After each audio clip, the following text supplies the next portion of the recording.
Hi guys! Uh, Gagawin ko ngayon is I'll show you how to repair an electric fan. I just buy a new electric motor kasi sunog na kaya try ko lang. By the way, ito yung fan na ayusin ko kasi nasunog nga yung electric motor. And I just bought from Shopee this one. It's only 315 pesos, and I hope it fits because dalawa kasing pagpipilian mo nito. May isang yung for 16 inch na blade, and other one is this one is the 18 inch blade. And see, my dog is very makulit.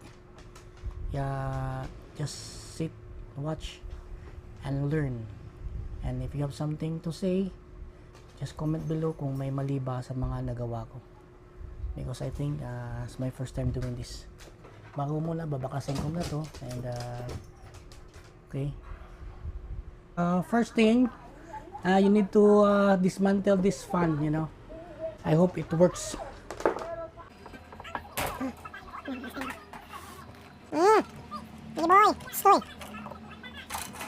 So tools, screwdriver, set.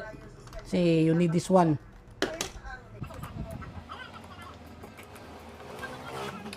So ito na yung electric motor, no?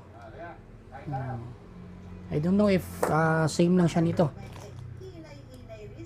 Medyo malaki ito ng konti na bili ko, I don't know. Kasya, try lang if ever.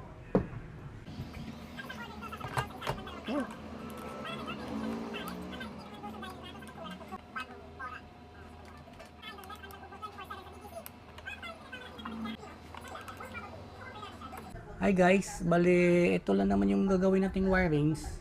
Ito naman color coded, naka color code naman to, same lang din sa dito sa switching niya. So tapatan lang. So white to white, blue to blue, red to red, black to black.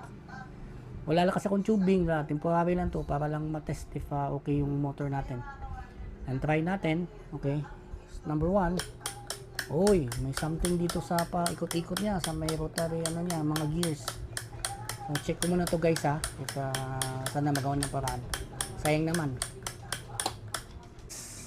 Ito na guys, umikot na siya. So ang ginawa ko na lang is itong kasama sa binili, tinanggal ko, linipat ko na lang yung luma. Yung luma ko nalagay ko para kasi may something wrong with this, yung gear nito sa inside.